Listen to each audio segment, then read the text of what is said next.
Sheikh Mufti, could you please share your thoughts concerning the balance between following the customs of one's location and adopting a distinct Islamic identity? This will be our last question tonight. With regards to, please give your opinion or your advice or your tips on the balanced view with regards to following the customs of your country and taking a distinct Islamic identity.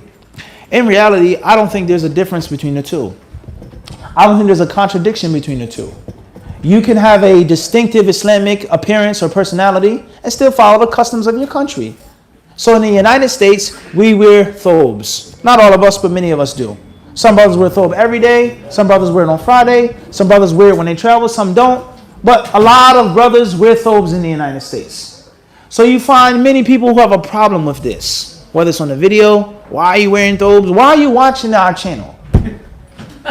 This is a real question. If you don't like it, then do what? Don't watch Hadith Disciple. No one's forcing you to watch it. If you think it's a dumb or stupid video, why are you actually what? Supporting it. But the bottom line is, brothers have problems with us being in the gym wearing thobes. And they have a problem with you wearing a thobe. You're trying to be like an Arab. You're trying to be an Arab. Thobes are not even from the Arabs. They're from the Persians, etc., etc., etc., etc. Okay. Jazakallah khairan. I'm not Arab. I'm not Arab. I'm not Persian. I'm a black American. That's where I'm from. That's where my family is from, so on and so forth. That's my heritage. That's my roots. So I can't wear a thobe or I can wear a thobe. But when I do wear a thobe, what type of thobe am I wearing? Do I have on a scarf? Am I wearing an igal? Do people overseas have pins in their pockets like this? Do people wear clock wallabies? Do people wear shell tops? Do they have argyle socks on? Do you find people wearing a thobe and a hoodie? A thobe and an army fatigue jacket on? A thobe and a scully? So the point I'm trying to get to is what? Is that by me wearing a thobe, which is not from my original culture, I'm still identified and representative of my what? Of my culture.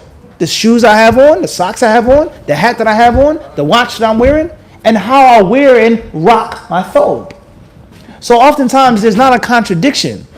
If you're from Malaysia or Indonesia, and the people traditionally wear this style of clothing, this izar or these pants, you can do that and have them above your ankles. You can make a longer version that covers your odor better. If you come from Pakistan or Afghanistan, you can sunnify the traditional clothing if it's even against the sunnah. So the point is, instead of looking at it as two different things, how about make them one?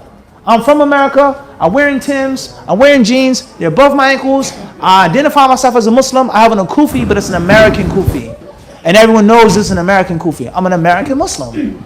So oftentimes we should bring the things together instead of pushing them away. And anyone that can see you, see you're clearly American. You go overseas, they know that you're American or British. Even though you're dressing like everyone else because of your, I don't like the term too much, swag. Some people say that's a bad word. Some people say that swag means secretly we are gay. That's the original usage of the term. Before the event of the rainbow being put on storefronts, there was the word swag. Secretly we are gay. Allahu alam, is that true or not? But some people, they say, or overseas, they'll know that you're an American or you're British. They know that you're not from Africa, they know you're American and British. Why? Because of your swag. People from Africa don't have on shoes like that. They wear sandals. People from Saudi don't wear socks like that. So you can be representative, or you can represent your culture and your locale and still have a distinct Islamic identity. And even if something isn't Islamic, it doesn't mean that the Muslims don't wear it. So even if a thobe isn't from the Arabs, it doesn't mean that Arabs don't wear it. And what do people think about when they think of Arabs, except for what? Islam. There's no doubt about that in the Middle East. And there are Christian Arabs, there are Jewish Arabs, there are Freemason Arabs, there are Arab atheists, there are all types of different Arabs. But that's not the stereotype. The first thing you think about the Middle East is what? Islam, Arabic, Muslim. Everyone understand this? So the point is that there is no clash. You can dress like a Muslim, whatever style that may be. You don't have to wear Saudi thobe. You want to wear a Moroccan thobe. You want to wear an izar. You want to look like the brothers from Nigeria, wherever you're from.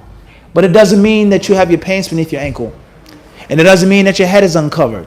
And it doesn't mean that your wife is not covered properly. No one said that she has to wear a black abaya from Saudi. No one said it had to be black. No one said it had to be of this style. It can be whatever style, as long as it fulfills the conditions of the sunnah. and that it's not tight, it's loose, it's keva, it's keva, it's keva. And the same applies to men. No one stops you from identifying yourself as a Muslim. And also keeping your what? Your customs and your culture. All right? So be balanced. And instead of fighting and pushing, embrace. That's a very important hadith disciple. You don't always embrace, but do what? Don't always attack and push, but what?